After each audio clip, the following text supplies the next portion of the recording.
easy to fall off track. These help us remember. These battle scars don't look like they're faded, don't look like they're ever gone away. They ain't never gonna change. These battles. Growing up, I had a dream, something no one else could see.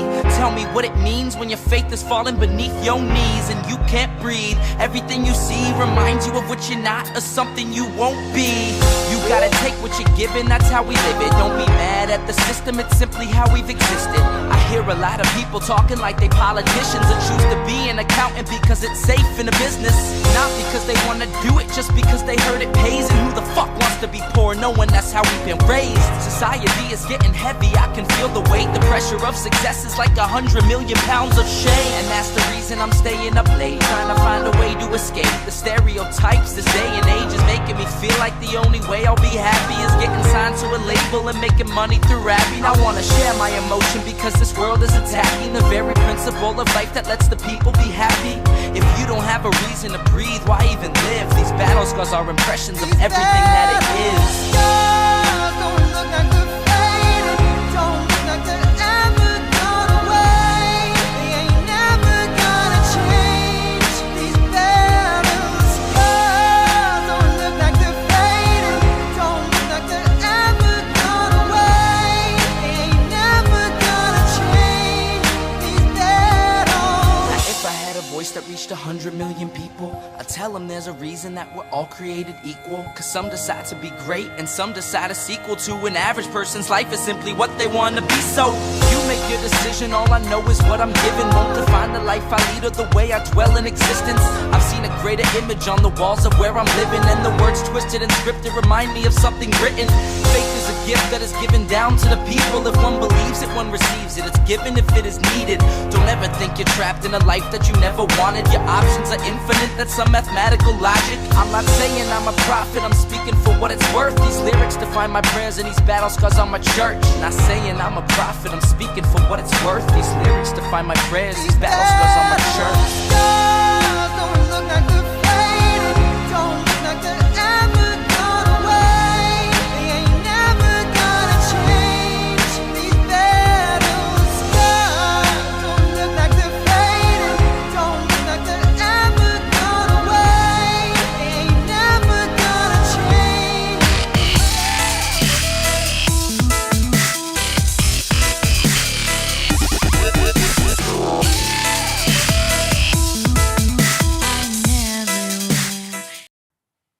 Now, here's the problem. This argument already assumes that freedom is itself the highest good, and therefore literally anything that falls under the banner of freedom is automatically good and should be permissible. Okay, I always like starting with the hot take from Matt to set the tone for the show. And I see your comments, which unfortunately are not on the screen yet because, you know, that's how this chat screen works. And I like doing early shows too, believe it or not. I'm a lot more bright-eyed and bushy-tailed, even though I am knee-deep in the middle of a Colorado Bylaws Committee report. And I don't want to curse in the first few minutes of my show, so I defecate you not. This report has a lot of appendixes to it, but I'm not even a third of the way done with it, and it's 70 pages long. Brevity is not my strong point. Let's do the YouTube stuff before we get started, since these Matt Walsh streams tend to bring people who watch afterwards who are not my regular listeners. So I would appreciate it if you would please subscribe to this YouTube channel if you want to hear a very consistent libertarian position on things. You might enjoy it. So also, you can follow me on my social medias. I'm Karen Ann Harlos everywhere. Right now, I am temporarily banned on Facebook for being untoward to Matt Walsh. Ironically enough. But where I have been uploading stuff is to TikTok. Yes, I have started the TikTok thing, and the same things are usually uploaded on YouTube Shorts. And I can tell you that oops, didn't mean to do that. Let me do that. The funny thing about me Well, there's a lot of funny things about me, but the really funny thing about me on TikTok and on YouTube Shorts is that you just get the little thumbnail. That's my image. And people judge, you know, based on appearances at first. They see the pink hair.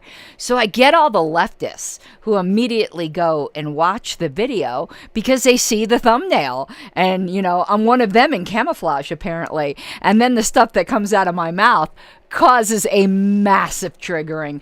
And it is just glorious. So go watch some of my YouTube shorts and read the comments. There's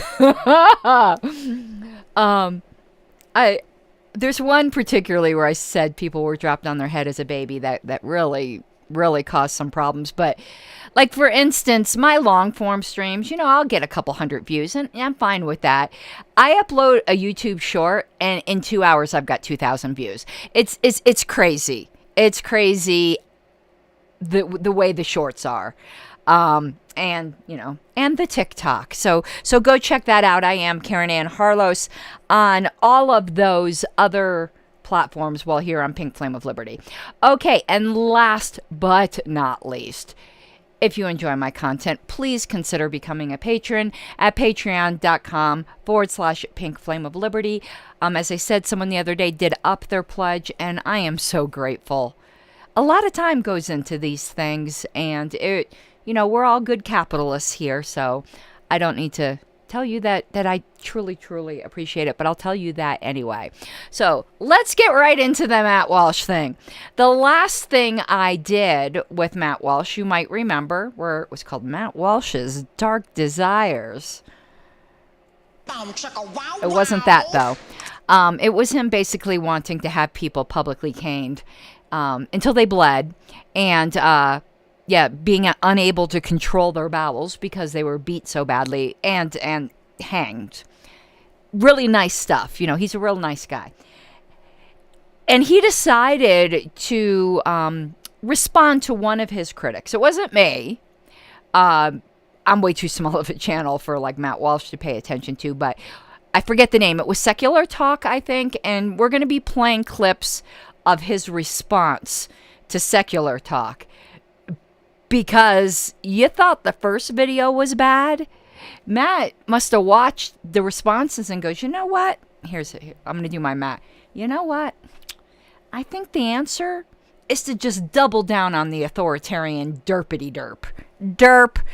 So we're going to watch a lot of derp. Now, I'm not so sure the Secular Talk guy would respond to Matt's rebuttal the same way I would.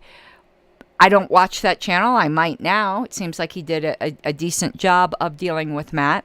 But of course, I'm going to be coming at this from a libertarian perspective.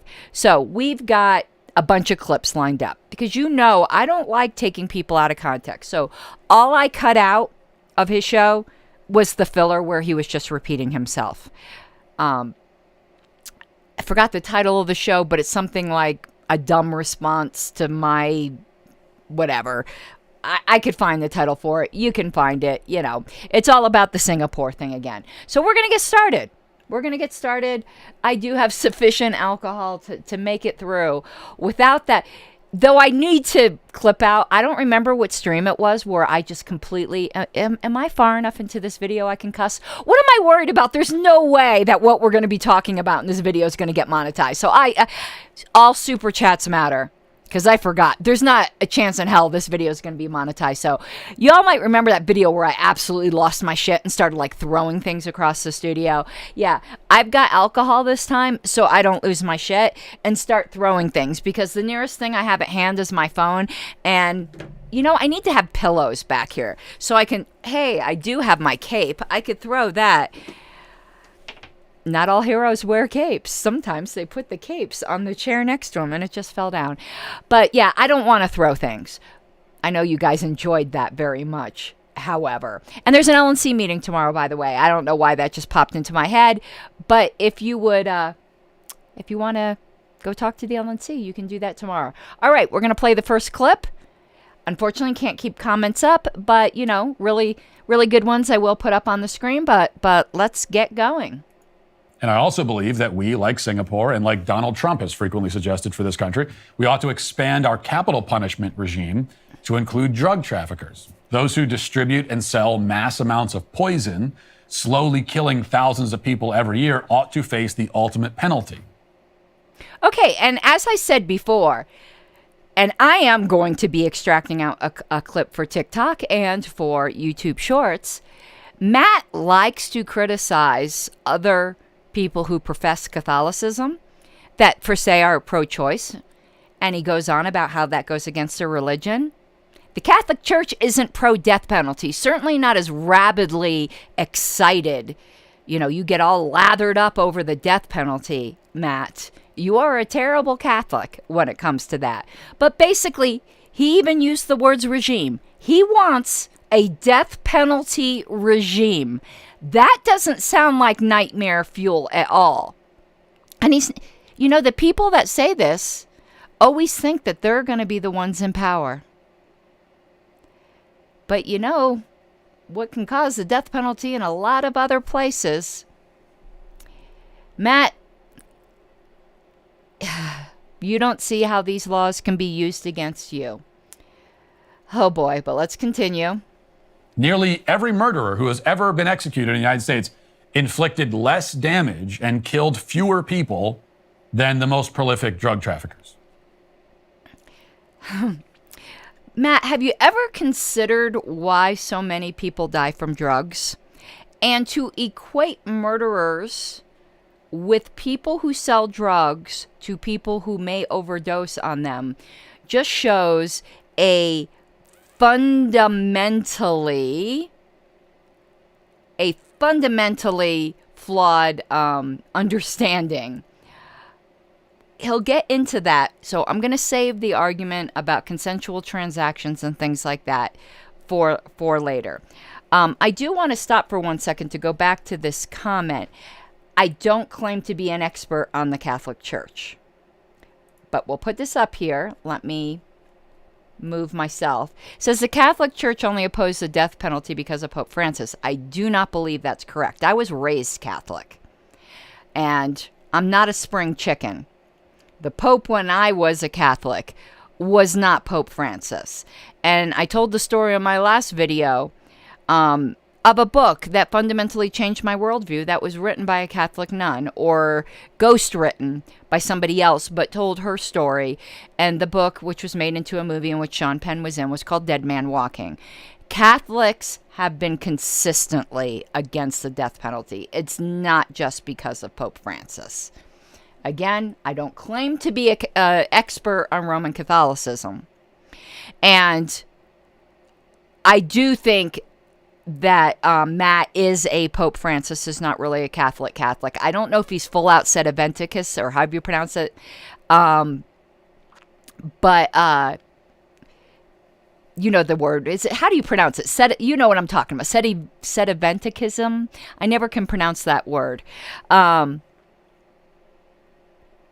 But yeah, Pope John Paul was definitely anti-death penalty as well. Whether it was part of the catechism, you know, I don't think it was part of Vatican I or anything like that. But Catholics have been very consistently against the death penalty. Most of the protests that are organized outside of the facilities on execution day are from Catholics. He never, ever brings this up. And with Andrew saying it was allowed in certain circumstances, I doubt it would be for drug dealers, perhaps mass murderers, like literal mass murderers. I do not equate people who traffic drugs with mass murderers. But let's go back now to the point. I didn't want to miss that point about the death penalty in Catholicism. It'd be so funny if Matt was excommunicated. But anyway, the reason for a lot of drug deaths is because drugs are illegal. And the end user does not know what's in them. A lot of times, the peddlers don't know what's in them because there is a whole line of transaction. The guy who's selling you the cocaine is not the same guy who owns, you know, I'm a terrible I'm a terrible libertarian. I like know literally nothing about like much. Like I know why, you know, drugs should be legal and stuff like that, but what's cocaine grown from? Cocoa plants, whatever. They're not the guy out there harvesting whatever plant it is that cocaine is from. You know, the people who are dealing in the opiates they don't have poppy fields. There's many lines, and there's no way along the way to know exactly what is in everything.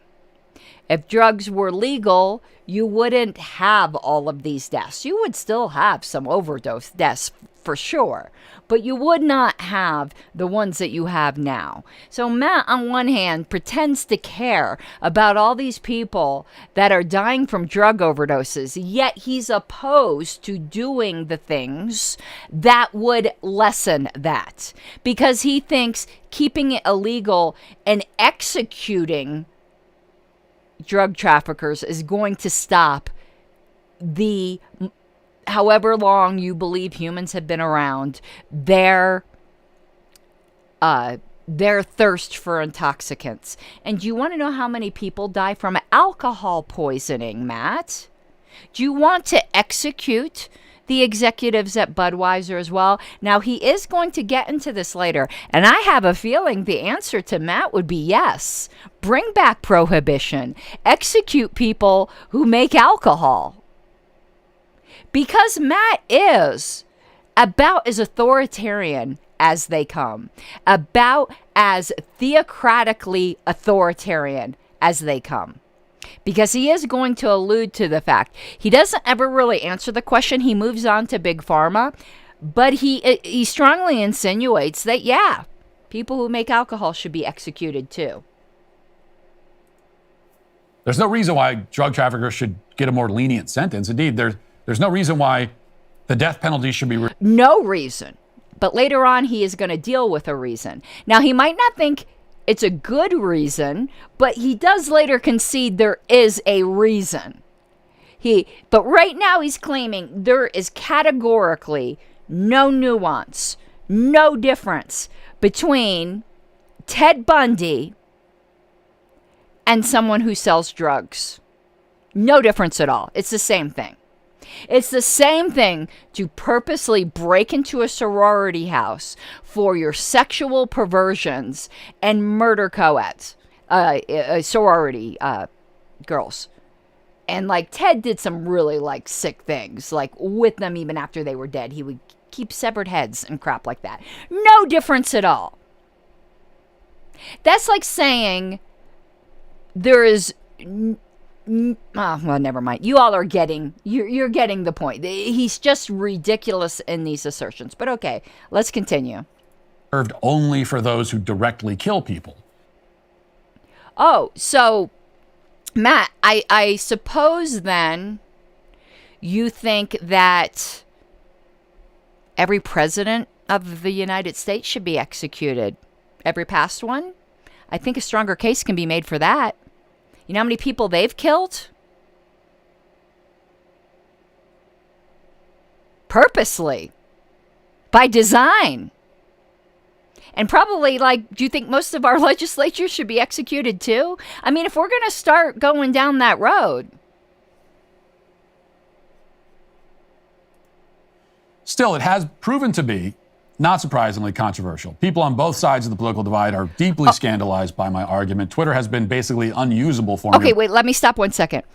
And if we're talking about indirectly, now I'm not agreeing with the sentiment, but I'm going to say a lot of people do agree with the sentiment I'm going to say, and they would apply it to Matt. So if he's saying, even if it wasn't your intent to kill somebody, if you are doing something like, say, sell drugs that you know people can overdose on, then you should be executed, just like Ted Bundy. Well, Matt, people say that your position on transgender people is causing transgender people to commit suicide. Now, I don't agree with that argument, but a lot of people do. So should you be executed, Matt? Because you're spreading something that is causing such distress in people's lives that some people might be committing suicide? A lot of people think that in general of conservative ideology. You need to widen your scope a little bit. Past few days. Well, it's always basically unusable, but especially over the past few days because my entire feed is just people screaming at me for wanting to punish criminals. And that is, my God, what sophistry. No, people are not screaming at you because you want to punish criminals. People are screaming at you because you want to publicly cane people in the streets until they bleed and lose control of their bowels and publicly execute people. That's a bit different than merely punishing criminals. That's like a genuine racist saying, people just don't like me because I like white people. No, that's not why people don't like you. They don't like you because you hate black people. Not you, Matt. I'm just saying. This is sophistry. People are not mad at you because you think criminals should face a penalty. Nearly everyone thinks that. It's the type of penalties, the inhumanity of what you are saying. That is such a... I think, actually, it was Ben Shapiro who said this when he was talking about the corrupt media. He said where they could say something truthful but not factual.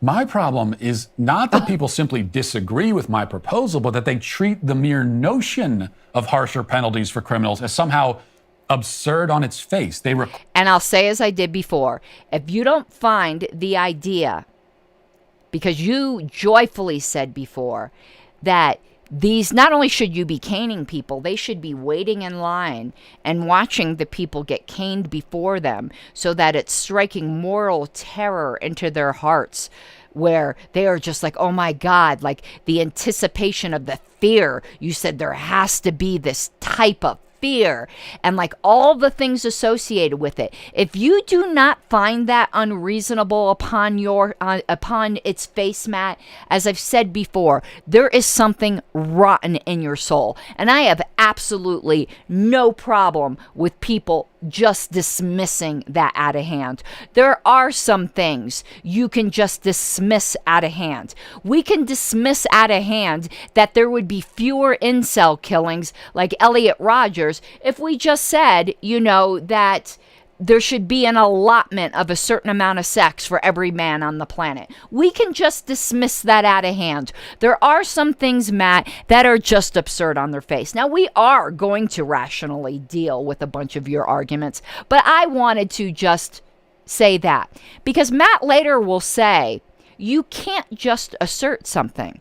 But it's funny. I'm not a huge Hoppy fan, as most of you know, though I do like saying hippity hoppity, get off of my property. I'm not a huge Hoppy fan, but Hoppy's argumentation ethics are fantastic. So Matt right here said, Matt later on will say you can't just dismiss something out of hand. But what he just did right here is dismissing something out of hand. He's dismissing out of hand that you can't dismiss things out of hand. So in other words, he can't argue later you can't dismiss something out of hand while still maintaining we can't just dismiss his out of hand. It's a completely circular argument. And the fact is, and I will bring this up multiple times, even the founders of our country, that he claims to love the Constitution and love the founding documents, yet in the Declaration of Independence, they did just make an assertion and didn't feel the need to prove it. And I will bring up this assertion multiple times, that man is endowed by his creator with certain inalienable rights, and enumerate them and do not justify them in the slightest. They do not even intend to say them. They said it is self-evident. Some things are, in fact, self-evident, Matt, and it's self-evident by this statement here that you want to torture people, basically, makes it self-evident that you are a tool. At the suggestion that those who traffic substances that kill thousands every year should be given the same punishment that we already give to other kinds of murderers. They Again, a bare assertion. out in horror at the very idea that perhaps we should sentence robbers and thieves to corporal punishment rather than letting them hang out and Okay, I love the way he just says it, corporal punishment. You know what corporal punishment can be? Corporal punishment can be just bending Matt over my knee and giving him some swats on his butt. You think that's the same thing as making somebody wait in a line of people who are getting caned ahead of you? Have any idea what caning is? Have you seen what caning does to the human body? And the way he gleefully described one guy before who got caned so badly that it damaged his bowels so badly he could no longer control defecation. That's just corporal punishment. Is it, Matt? prison for a few months and then releasing them right back into the community with no additional penalties. Okay. And I'm not claiming that I am completely happy with our current justice system, by the way. Matt creates a false dichotomy that you either have to love what we have now or we have to cane and execute people. No, there are other options that I got into in my last video. Speaking of people who can barely articulate a response, that brings us to YouTuber Kyle Kolinsky, who's the Speaking of people who just gratuitously insult people before actually, dealing with responses, that's what Matt likes to do. He loves to poison the well in that way because, of course, Matt always thinks he's the smartest person in the room. And I don't think Matt is stupid.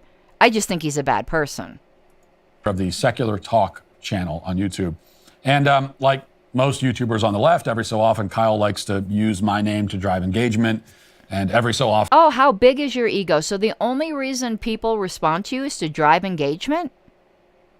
No, actually what gets the biggest engagement on my channel, Matt, is when I talk about internal LP drama. If all I cared about was driving engagement, that's what I would do.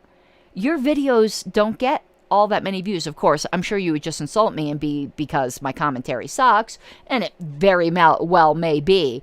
But like ego the size of the blimp much? That's the only reason this guy talks about you, because it drives engagement. I'm sorry, Matt, you're not that important or that interesting. I will respond because, well, I can't help but take the bait.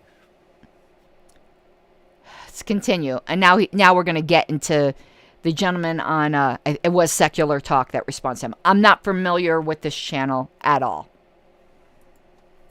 Singapore is able to have nice things in part because they execute drug dealers by hanging and arrest even petty vandals and thieves and beat them with a cane until they bleed. We don't have nice things because we aren't willing to do what is required to maintain them. And then he goes on to say, there are some accusing me of advocating similar laws in this country, and I just want to clarify that yes, absolutely I want those laws in this country. Okay. Matt Walsh is an authoritarian. And it's hilarious because the Daily Wire, Matt Walsh, and others like to go after the left and say, oh, the left are authoritarians and they hate freedom, bro. They hate liberty, bro. You hate freedom. You hate liberty. Part of freedom is being able to put in your body whatever you want to put in your body as long as you're not hurting anybody else. Being able to sell said substances. In the same way, I don't think we should be hauling away the CEO of Budweiser in handcuffs. I don't think you should haul away the weed dealer. So, yeah, I agree completely. Again, I do not know this person. He is a cutie pie, though. I don't know this person, but I agree with absolutely everything he said here. I don't agree with a lot of what he says, considering the name of his show is what they said, Secular Talk. I'm certainly not secular. I'm a religious person, but hey, he made a lot of sense right there. Let's see what Matt has to say here. Now, notice he brought up, if you're going to say people can't put in their body what they wish, what about Budweiser? What about the pharmaceutical companies? Oh, no, the weed dealer. We're going to start getting into the libertarian arguments now. He's saying execute drug dealers. All right, dog. You want to start? Go find the CEO of Pfizer and Moderna. Go find the guys who make Xanax. Okay, sounds good to me. I mean, we'd have to give the big pharma executives a fair trial, of course, convict them in a court of law. But once that's been done, I absolutely would want them to face the same penalty that should be imposed on any other drug trafficker. See, Kyle, you're not going to trip me up by demanding that I take my arguments to their logical conclusions, because I will always do that. I'm not afraid of doing that. That's the advantage to being logically consistent. Okay, so when you say, well, if that's how you feel, then that would lead to this. Sure, sounds good to me. Let's do that too. Okay. And I see in chat they're saying Kyle is a leftist. I figured he was. A lot of the atheist YouTubers are. Doesn't mean he's not right on this point. I'll agree with whoever's right. I don't really care what side they come from.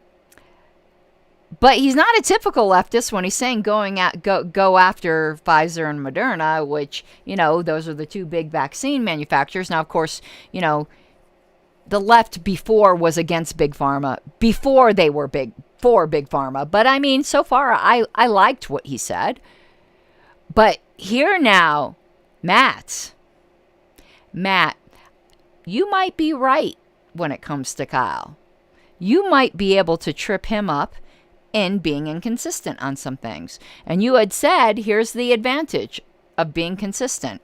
Let's go back here a second. Advantage to being logically consistent. Okay, so Okay, so he says there's a big advantage to being logically consistent. Well, Matt, you've met your match with me on this one. Because when it comes to the libertarian argument, you're going to find that I'm pretty ruthlessly consistent too. So let's see where this goes. Shall we? It's an advantage of being logically consistent that you yourself do not enjoy, because you have already made a number of statements that I'm quite sure you would not want to apply with total consistency. I would. So let's see, Matt. I don't know whether Kyle would or wouldn't. But I'm as radical as a libertarian as they come. So you say that part of freedom is not only being able to put whatever you want into your body, but also being able to sell anything that someone else might want to put in their body. Yes. And Matt's going to go on to make the most dumbass argument in a few moments. And he's going to think this is some big gotcha. But it's not going to be a gotcha with me. Hey, and it's just a stupid argument. But you'll hear it. Now, here's the problem. This argument already assumes that freedom is itself the highest good. No, it doesn't assume it's the highest good. Matt really likes to do a bait and switch. Now, some libertarians, I think, would get tripped up here, and they'd get all lathered up and say, no, freedom is the highest good. Some libertarians think that. And let me tell you, me as a libertarian, I do think that. But it's not required for you to think that to be a libertarian. There's all different kinds of libertarians. I happen to be a hard deontologist. I do think freedom is a good in and of itself. I believe in freedom for its own sake, not for what it produces. But not all libertarians have to agree with that. However, in order to have the highest possible good for a society, not speaking in abstracts, freedom in the abstract to me is an absolute good. However, when you mix in this abstract concept in with human society, and you want human flourishing, you want human happiness, you want human fulfillment, freedom by itself is not enough. I actually think Matt would agree with me here. But freedom is necessary. So, as I've said multiple times, freedom is a necessary but not sufficient precondition to human flourishing. So you must have it, but that's not all you must have. Because libertarian dystopia is possible. Libertarian dystopia is absolutely possible. So, liberty is a necessary precondition, but it's not sufficient. But my personal libertarian philosophy is that freedom is of itself a supremely high good. But Kyle's argument does not depend upon that. And he acts as if it depends upon that, but it doesn't. And he's going to make another logical leap here in a second. And I see a new Twitch streamer. Hello, Just Sam. And if you I'm not giving you political advice for one thing, because I don't give political advice. But I tend not to care what people who make judgments based upon people's hair thinks. So I guess we're on equal terms. You don't care what I think, and I don't care what you think. So I hope you have a good time listening to someone you don't care about. Therefore, literally anything that falls under the banner of freedom is automatically good and should be permissible. Here's where he makes two big mistakes. Not everything. See, he equivocates on the term good. Define good, because good is equivocal. Let me tell you what I mean. Good could mean that it's something you have a right to do.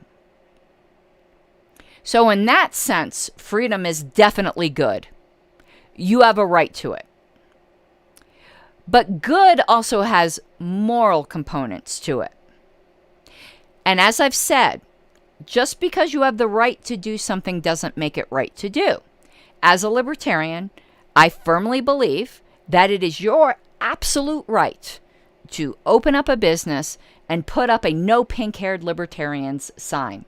You have every right to do that. I'll think you're a piece of shit, but you have every right to do that. You have every right, if you're a black business owner and want to say no white people allowed, you have every right to do that. It's your business. It's your body. You don't have to be a slave to anyone else. I will think you're a total piece of shit, but you have the right to do it.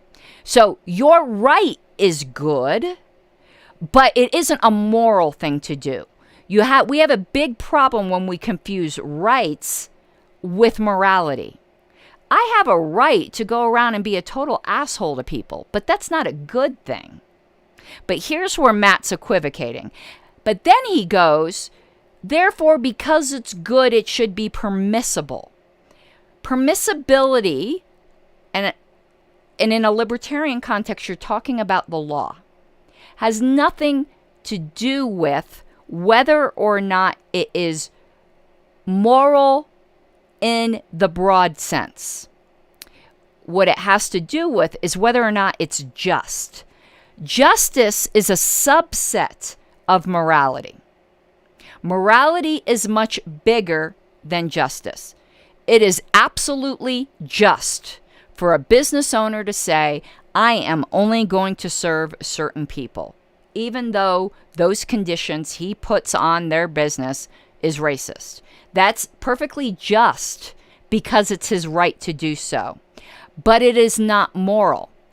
But the job of government force, if any, remember I'm an anarchist, but I'm just saying in general, the job of government force, if there is to be a government, is to enforce justice, not to enforce morality. Because different communities are going to have different moralities.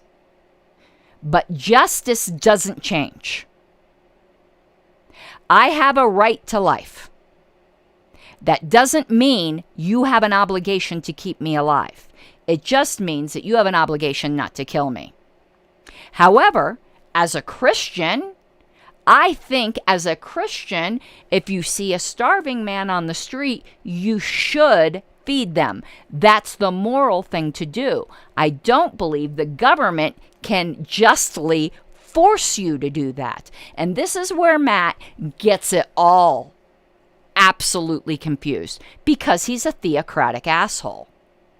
And he wants his theocratic morality to be enforced at the point of a government gun. I'm a Christian. I have certain moral views that not everyone agrees with, but I don't want them enforced upon anybody.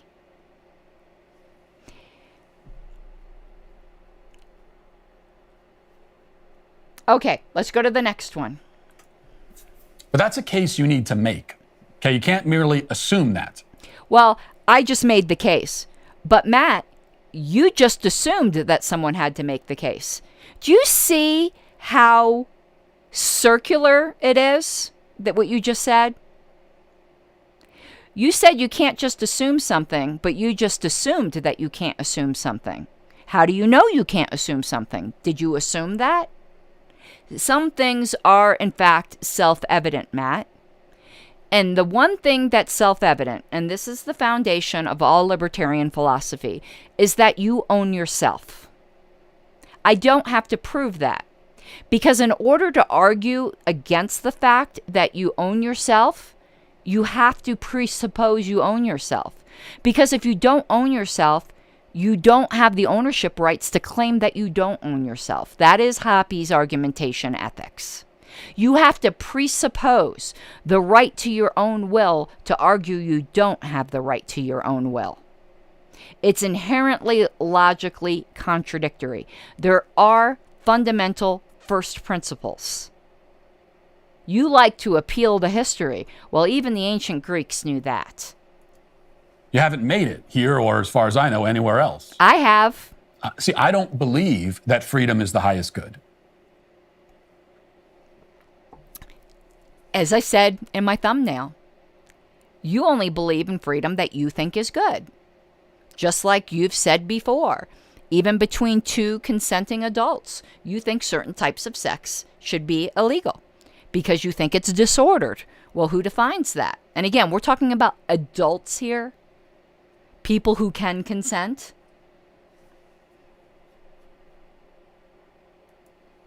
I don't think that the ideal society is one where people are simply able to do whatever they want all. Of course, the ideal society, and he just misdefined freedom. We'll do that. We'll get there. Of course, the ideal society for Matt is when people do what he wants, not what they want. But freedom isn't everybody being able to do what they want. There's a second part to it. Freedom means that you can do everything that you have the right and desire to do as long as you do not infringe upon the negative rights of others.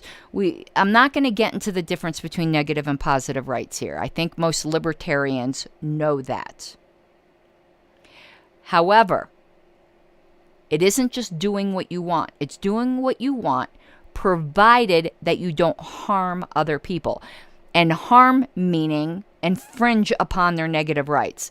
Not make them unhappy, not hurt their feelings, not use the wrong pronouns. It's none of that. It's funny that Matt basically is coming from the same place as the leftists, because he'll start to say, well, you can't have freedom because it causes these certain harms. But these harms it allegedly causes, people don't have a right. They're not infringing upon anyone's negative rights.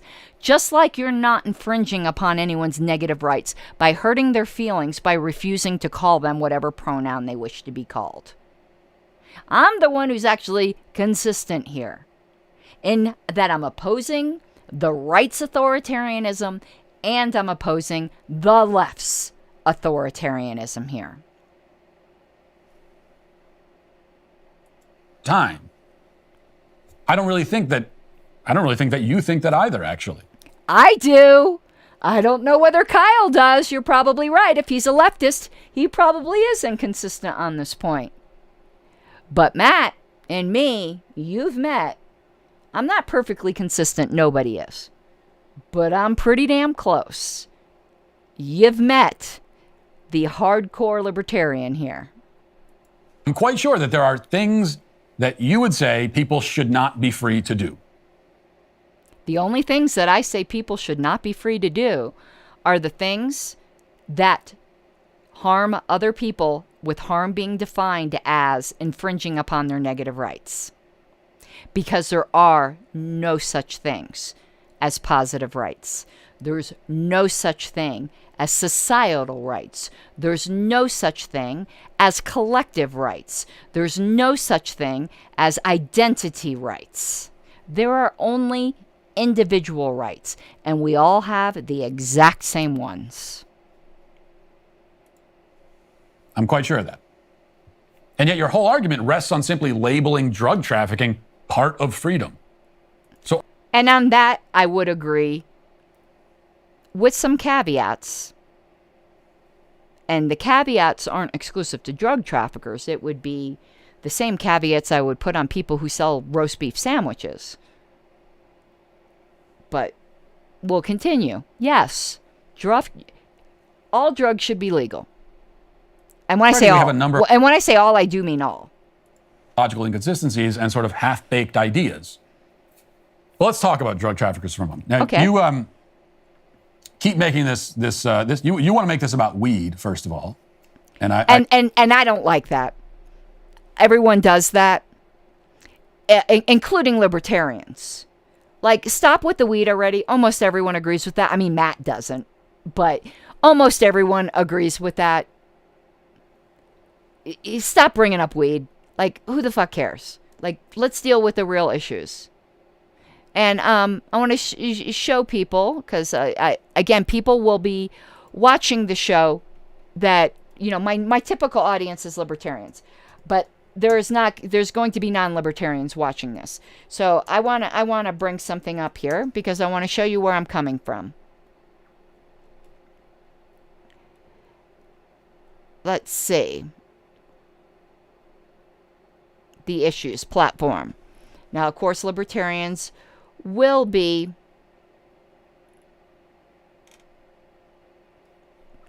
familiar with this, but not everyone will. So let me share this screen here for a second. Actually, let's let him finish his point, then we'll share the screen. notice that with all the people that are arguing with me. Talk about drug traffickers. All they want to do is talk about weed. They bring it right to weed. I didn't specifically say that. I said drug traffickers. Which includes weed, though. I mean, you didn't specifically say that, but it includes weed. Okay. We're going to bring up the LP platform. And I don't know if Sam, who's quite full of himself, is still watching. I think it's so funny where they go, have fun with your two viewers. Sam, I guarantee you, in general, I have a pretty wide audience. You don't know me, but I am the national secretary for the Libertarian Party. I don't know. You may be some significant person in whatever your political sphere is, but I suspect you're just some rando. So here's to you, Sam. All right. Crime and justice. Government force must be limited to the protection of rights of individuals to life, liberty, and property, and governments must never be permitted to violate these rights. Laws should be limited in their application to violation of the rights of others through force or fraud, or to deliberate actions that place others involuntarily at significant risk of harm. Therefore, we favor the repeal of all laws creating crimes without victims, such as gambling, the use of drugs for medicinal or recreational purposes, and consensual transactions involving sexual services. We support restitution to the victim to the fullest degree possible at the expense of the criminal or the negligent wrongdoer. And then it goes on and so forth. But all drugs. It's not just about weed. And libertarians need to learn that, because libertarians like to just frickin' talk about weed. And we aren't just for legalization of weed. We are for legalization of all drugs. Okay? And you do that because you know you'd sound ridiculous defending fentanyl dealers on the basis of freedom. I defend fentanyl dealers on the basis of freedom, Matt. Checkmate. But let me tell you the truth. Fentanyl is a problem because of the illegality of drug dealing. Most end users do not want fentanyl because the risk of death is so high. They are buying drugs that are corrupted with it without their knowledge. If drugs were legal, you would know what was in them. And then, if you got sold something you didn't bargain for, you, or in the unfortunate case of your death, just like in the case of any other product, your family would be able to sue them. Just like if you bought a roast beef sandwich that was tainted with E. coli. The reason fentanyl is a problem is because drugs are illegal. If people could know that they were buying pure heroin or pure cocaine, that is what they want. Believe it or not, people who take drugs don't generally want to die.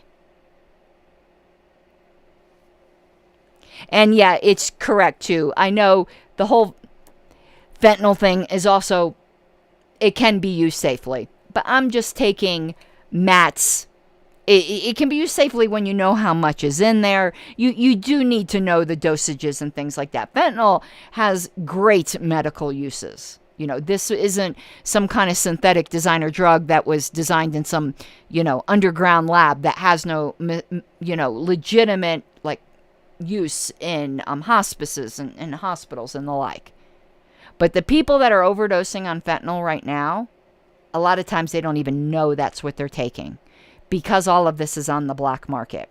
And that problem that you claim to care so much about, Matt, is because drugs are legal and you just want to make it more illegal.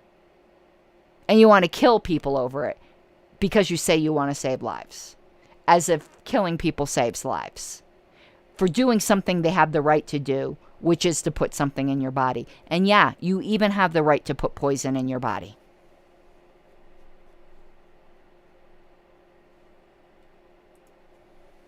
Okay, so you go for the easiest form of the argument you can find. And you want to make this about marijuana. But Matt, you have argued that all drug dealers should be executed. He's not making it about marijuana. You are. He just happened to bring that up. And you don't like it because it makes it look like the monster you are. So you go to the extreme of fentanyl. Just like the pro-choicers, I'm not getting into the abortion here, will bring up the case of, yeah, but what if the woman is raped? Most abortions have nothing to do with rape. They bring that up to get an emotional reaction. You're bringing up fentanyl just in the same exact way. You're just like a progressive, Matt. Just on a different issue, but you argue just like a progressive. He brought up weed because it shows how ridiculous you are, because you didn't say just drug dealers of hard drugs. You said drug dealers. You did not exclude weed. It's perfectly fair game to bring up weed. But I'm not going to let you off the hook that easily. So let's focus on fentanyl dealers for a moment. Okay. They traffic and profit off of poison. Okay. Fentanyl can be used successfully. It doesn't always kill. It has a medicinal use. Do you want to know some people who buy fentanyl, Matt? They're not buying it recreationally. They're buying it because authoritarians like you have made it so that doctors cannot adequately control people's pain. And as a pain patient myself, who fortunately have not had a flare-up in many, many years, but I've got spinal stenosis, and there's been years when I've been in absolute agony, and doctors will not prescribe you pain medication because of the draconian type of laws, the paternalistic bullshit types of laws that you support, Matt, won't allow pain patients to get adequate medication. Talk to people who are living with painful terminal cancers. You want to know what most of them have? They have a suicide kit at home for when the pain gets too bad, because they cannot be guaranteed that their pain will be controlled. When I used to go to conventions doing tables for the Libertarian Party Radical Caucus, and we had a button and a shirt. I actually have the shirt. I've worn it in a bunch of a bunch of shows. It says legalize recreational cocaine. But we also had a button that said legalize recreational heroin. And you want to know who that button was popular with? Hospice nurses. And they said, forget about recreational. You want to know if I could go out and buy heroin for some of my patients in hospice? I would do it. Because the suffering that these people are forced to go through in the name of the drug war is absolutely obscene. Fuck you, Matt. Because it's people like you that are causing this. But let's take your straw man, or not even a complete straw man, your portion of the argument. If people are purposely buying fentanyl, they know what it can do. And you have the right to destroy your life. You have the right to turn into an addict. It's if the fentanyl dealer is not lying and telling them it's something else, and you knowingly and voluntarily take fentanyl, you know you are risking addiction. It is still a voluntary choice that led yourself into that situation. Because he's going to go arguing that it's no longer a free will choice once you became an addict. Unless someone tied you down and just started injecting things into your system to make you addicted, yes, it's the results of a free will choice. Now, some of it is because you didn't know there were certain highly addictive things in the thing you were buying. Why? Because ding, ding, ding, drugs are illegal and you don't have purity tests and you don't have a means to sue a dealer who is selling you something that is different than what you expected. All of your arguments, Matt, fall flat. The unintended consequences are grotesque, when it really just comes down to that you don't like drugs and that you think they're immoral. Just straight up poison that destroys the lives of thousands of people and kills thousands more. And you say this is okay because the people who use it want to. You know, they want. He's going to get into the addiction thing. But he also makes it sound like everybody who uses these drugs gets addicted. They don't. We brought up the example of that book last time that was promoted by Reason Magazine, Drug Use for Adults. And I think I have the title slightly wrong. And I've also told you, in my ill-begotten youth, I've used a shit ton of drugs.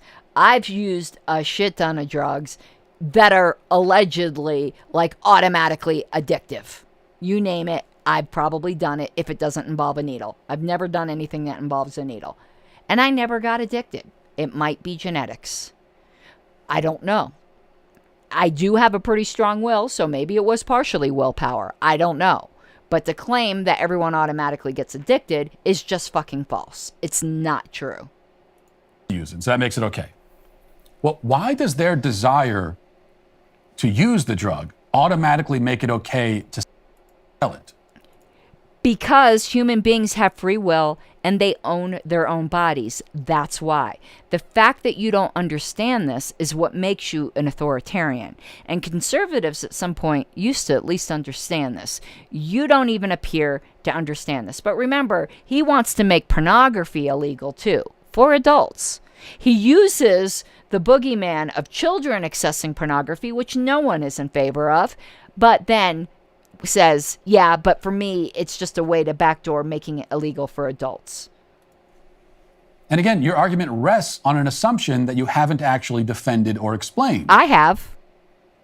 Which is that freedom is the highest good. It's a good in and of itself. It is a good in and of itself. Might not necessarily be in everyone's view the highest good. But it is a good in and of itself, because from that all human dignity follows. The minute you limit freedom, you have debased human dignity. You have debased the free will that God gave us. You have debased the image of God. Anything that can be labeled freedom automatically should be allowed to happen. Yes, if you mean by allowed to happen that the government should not have a law against it. No, if you mean by allowed to happen that your loved one shouldn't discourage you. Again, he doesn't make these distinctions.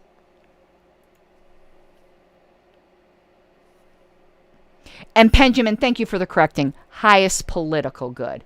That's a much better way to phrase it. Besides, even if the fentanyl user has consented, the entire rest of the community, plagued by the filth and crime and violence the drug causes, have not. The drug does not cause that. Boy, do you argue like a progressive.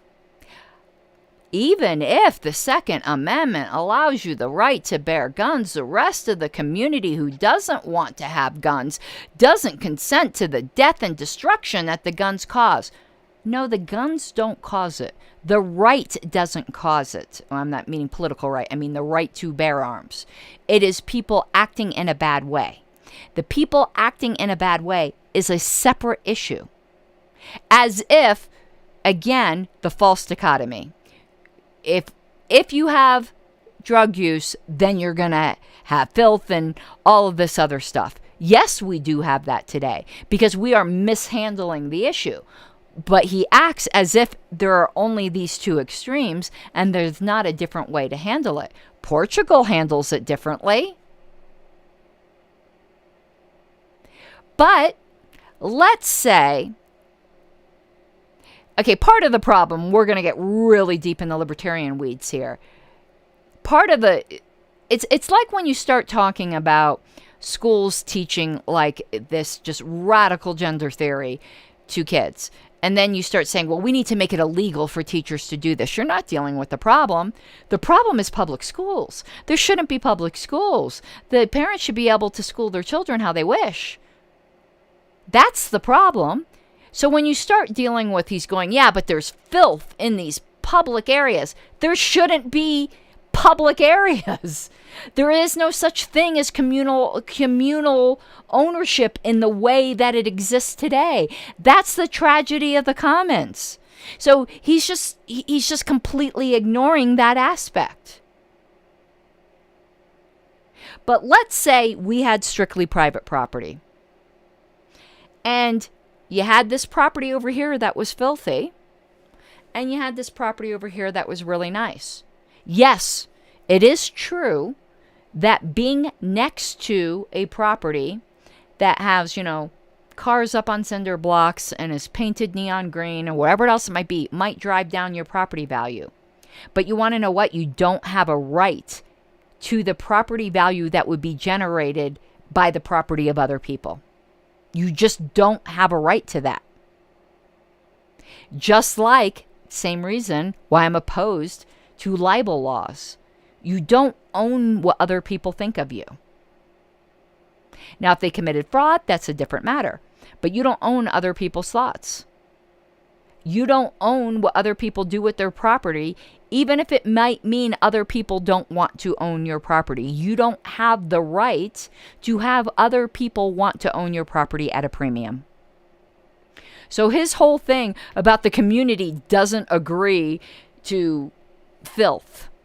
Well, if you had private property, the filth would be on other people's private property. And they have every right, as long as it doesn't, again, endanger you by, breeding rodents that then, run onto your property. There's all other kinds of issues there, but we're just talking about, trash on the streets or something like that. If you don't own that property, your rights are not being infringed upon the fact that your neighbor is dirty. You just don't have a right to that. But he believes in community rights. Now, the way to solve that is not through government laws. The way to solve that is through private property and societal norms.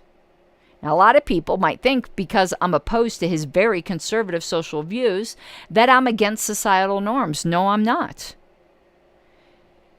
More conservative people will end up grouping in communities with other like-minded people, and other people who have looser social norms will end up grouping together.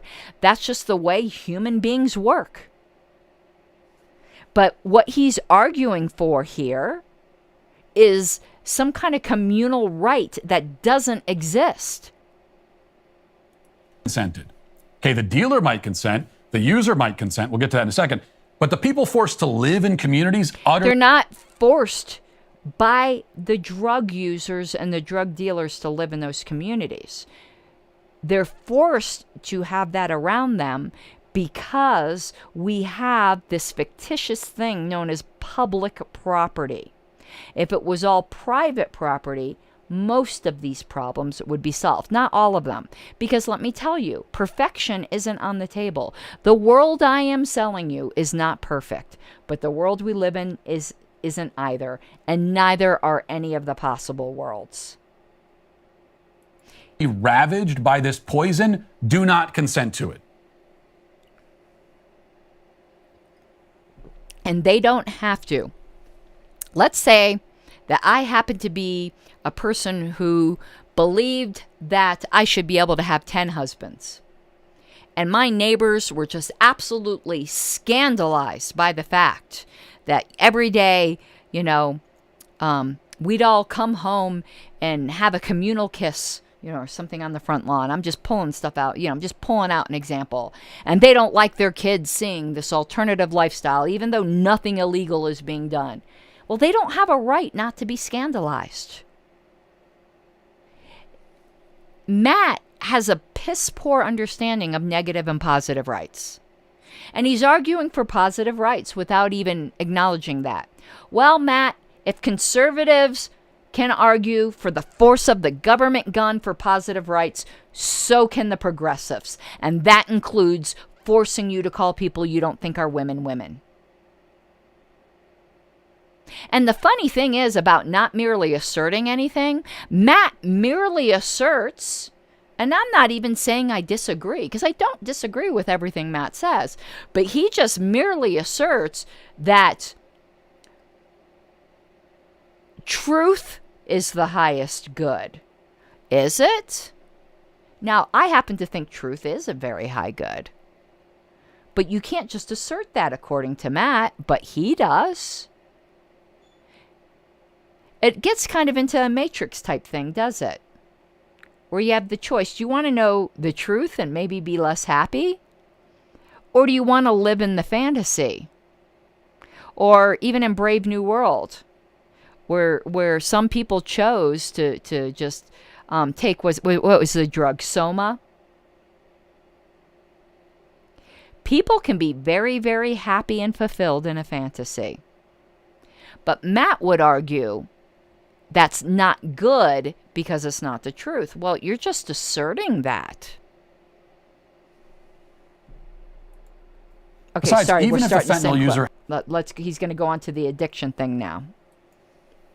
Oh, and also, by the way, the user doesn't consent either. Yes, They're they do. addicts. They're not making clear choices. They are acting out of desperation and. The initial choice was a free choice.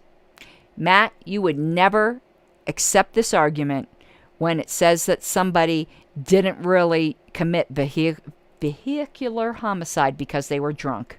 You would say they chose to be drunk. You are not consistent. You keep claiming you're consistent, but you're not consistent. The initial choice was a consensual choice that they knew inexorably could lead to addiction. Compulsion and addiction. The dealers and traffickers exploit that for financial gain. There's no freedom here. Freedom has nothing to do You with have the freedom to be an addict.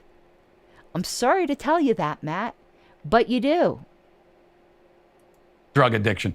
Who the hell could look at a heroin addict or a fentanyl addict or a crackhead and say, well, that's freedom? That is the opposite of freedom. You can choose. Okay. Do you not believe that freedom entails the right to choose to be in bondage? And I'm not talking about literal bondage like somebody else owning you. I did a whole show on whether libertarianism entails voluntary slavery. But to be in bondage to a substance or a lifestyle. Do you not think that when you make a choice for a certain lifestyle and you decide to raise a family, that in a way, I'm not going to call it bondage because that has such negative terminology, but you are now obligated to certain responsibilities that limit your freedom? Are you now no longer free?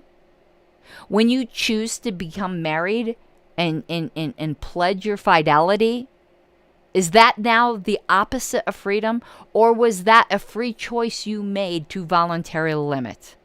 Let's get into some religious concepts such as kenosis. When Christ came to earth, he voluntarily laid aside the privileges of Godhead. Was that not a free choice? Because it was a free choice to give up some freedom?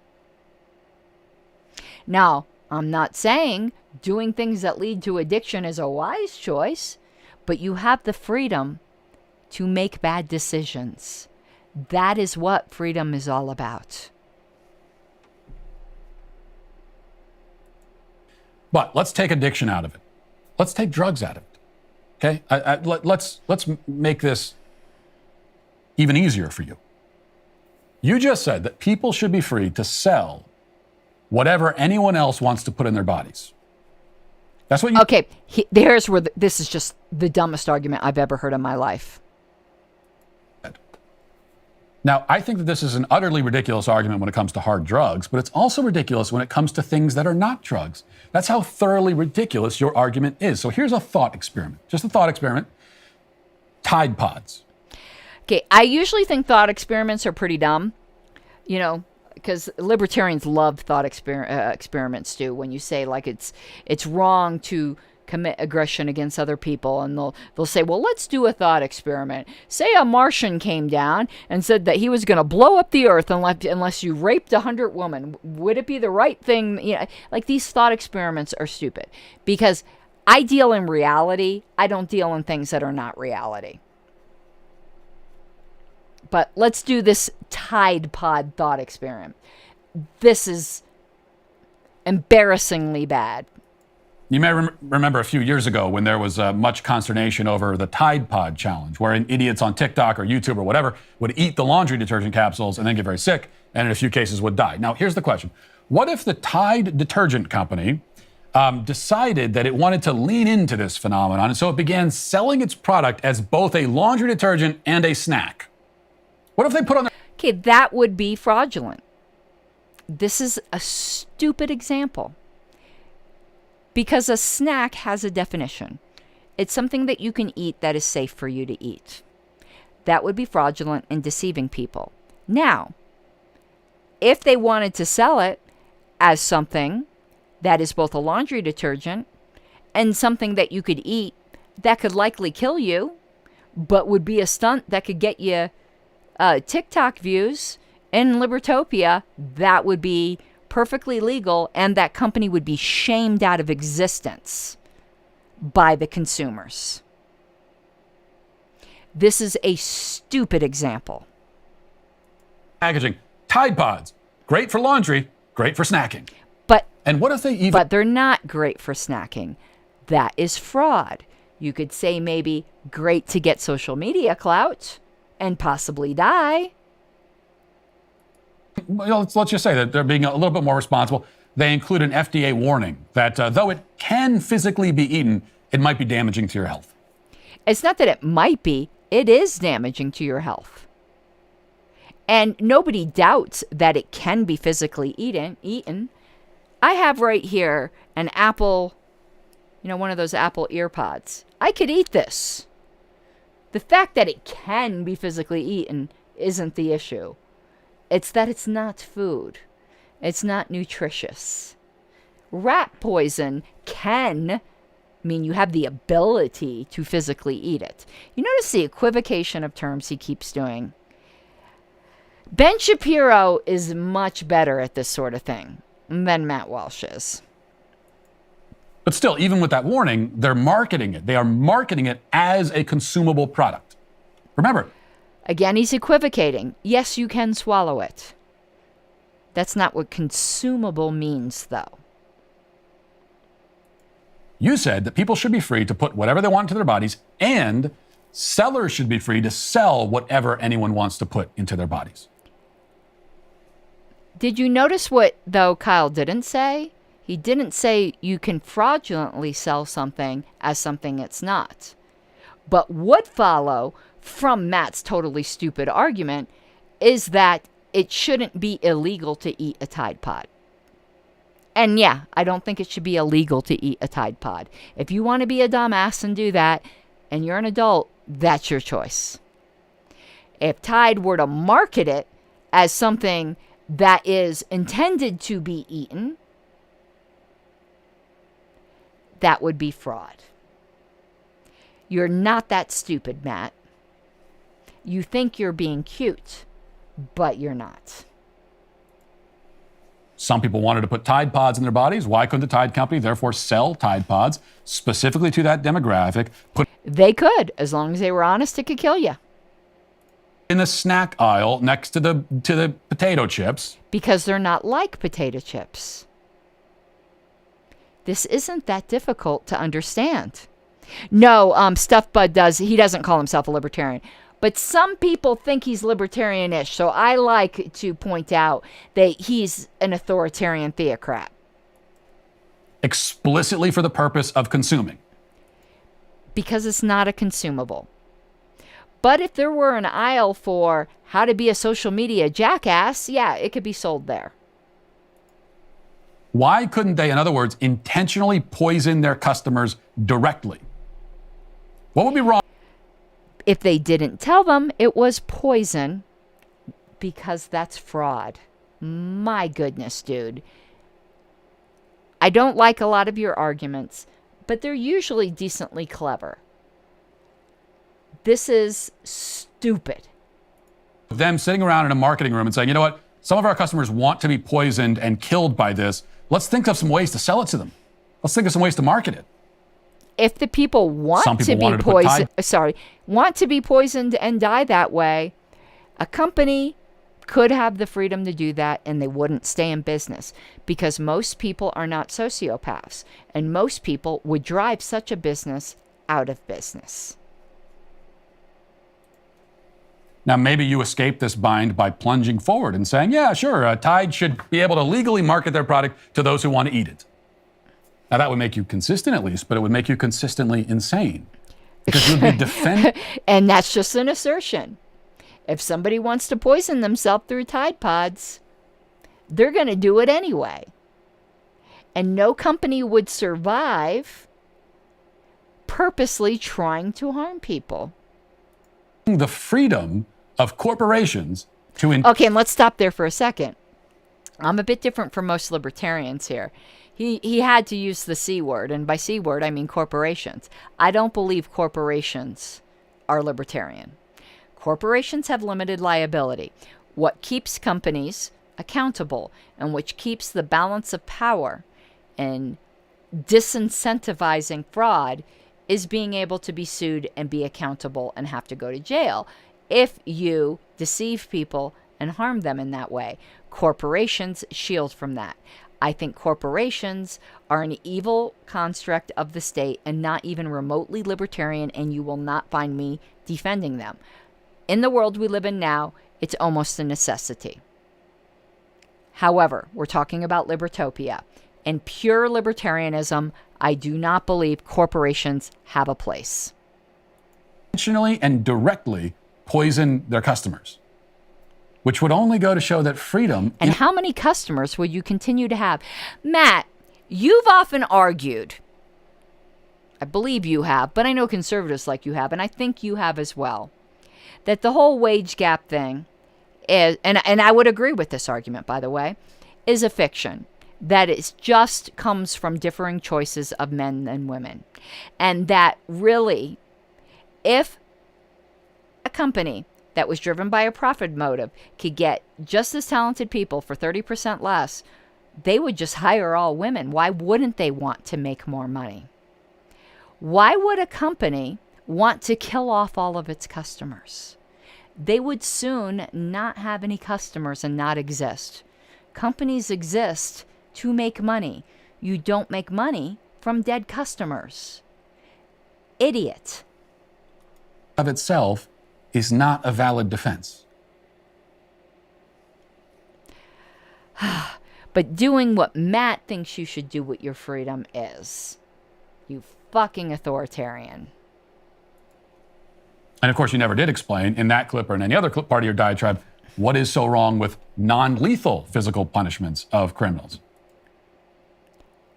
He's getting into something that I think I explained pretty clearly. Again, I don't know what the Kyle guy did, because he only, unlike Matt, when I critique Matt, I play almost his entire clip.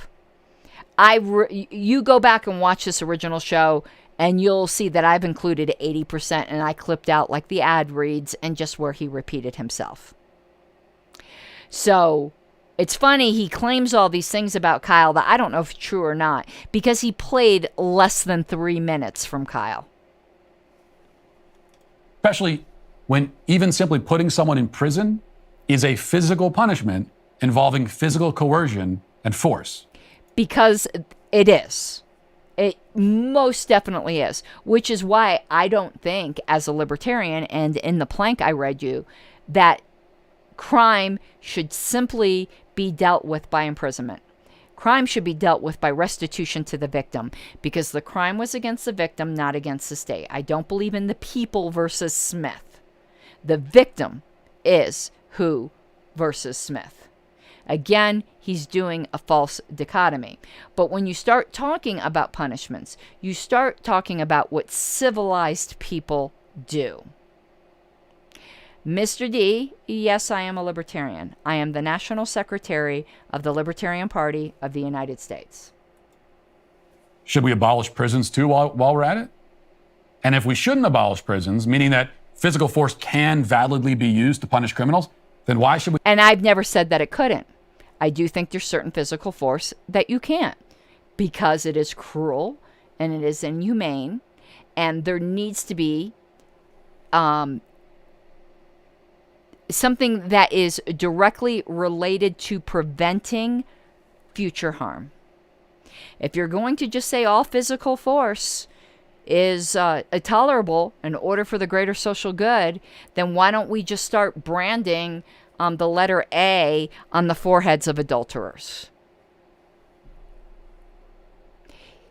Now, I don't know if Kyle even got into any of this, but I'm certainly not making that argument.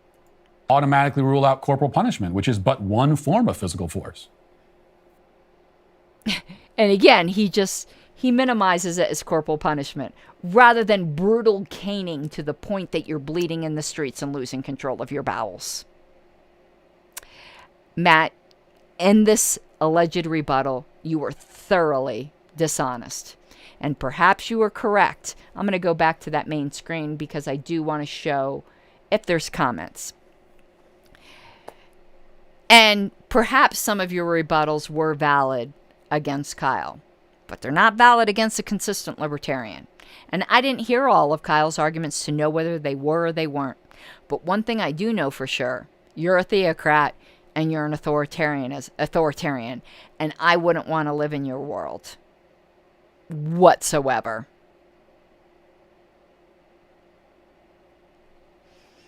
I actually was thinking of subscribing to Daily Wire just to get some content. I would love for them to try to YouTube strike me for playing some of their paywall content, which I think would be fair use. Which I absolutely think would be fair use. But I don't got the money for that right now, and I don't want to give them money, but I'm not going to say that I wasn't tempted. I certainly was tempted, but, you know, I don't got money to burn like that. And just because, again, my Matt Walsh videos tend to bring other viewers who aren't familiar with me. I know some people might not believe it, and they do think I'm some rando. I still might be some rando, but let's share the screen there. I told you, there I am, Karen Ann Harlow, secretary. Let's scroll the screen up of the Libertarian National Committee. So I'm not lying to you. Okay. That's it for this evening. I'm going to leave. I'm going to just ramble for a few minutes because I like seeing if there's any closing comments. Again, as always, if any of you are watching this after the live stream, there's now, the super thanks? Send me a super thanks. I've never gotten a super thanks, so you could be the first. I do get quite a few super chats, but I don't even know how that shows up in YouTube. I'd be kind of curious about that. Anyway, JJ said, I suggested to a friend of mine at Hawthorne could have written a book about her titled The Scarlet Alphabet. Yes. Sometimes I feel like I have the Scarlet A, except for A being anarchist rather than adulterous. Anyway, yeah, I'm going to give it a few more minutes. I'm going to finish my Grand Marnier, and then we'll be done for this evening. Tomorrow is an LNC meeting. You want to know what kind of video I think I'm going to do? You want to know what's proven to be... What is a super thanks? Sorry. Benjamin, if you wait till after the stream ends and you watch any video that's a monetized channel, there's like a button that says super thanks. So it's like doing a super chat when it's not live. I guess it's like leaving a tip, like Rumble, I guess. I don't know. It's a new thing with YouTube, and I don't really understand how it works. But it's for people, I guess, to get like super chats, but not when they're live, I guess. We'll see. I'm sure I'll get one eventually. Yeah, so tomorrow's an LNC meeting. But what I was thinking of doing, you want to know what's like really popular on TikTok right now? And I don't know why. I think it's kind of boring, but apparently other people find it very interesting, is like those day in the life videos. I think you guys would freak the hell out if you ever saw what a day in my life is like with the LP. If I had done a video today that just had clips of the day in a life, oh my God, none of you would ever want to run for the LNC. I'd tell you that.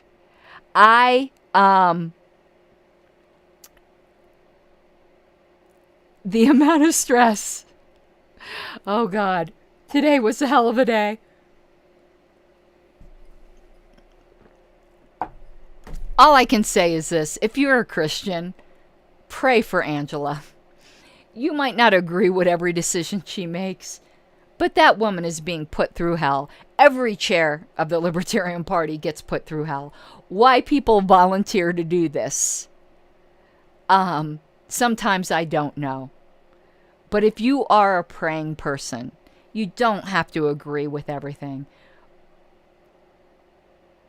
But she could use the prayer support.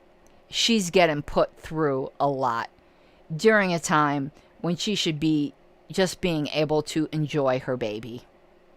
So anyway, just thought I'd throw that out there. I try to take from her whatever the burden I can. But unfortunately, as chair of the party, you know, that's what she signed up for. You know, she bears the brunt of it. The rest of us don't. We help where we can. All right, everyone. I hope you had an awesome night. Do hope to see you at the LNC meeting tomorrow. I forgot what I've got going on Monday. Oh, Monday I got Colorado Bylaws Committee. Not sure if there'll be a show again till Tuesday or Wednesday. I told you it's going to be rough until the 18th, but I'm trying the best I can. But I hope you enjoyed this one. It took quite a bit of preparation work, and I hope you have an awesome evening. Bye-bye.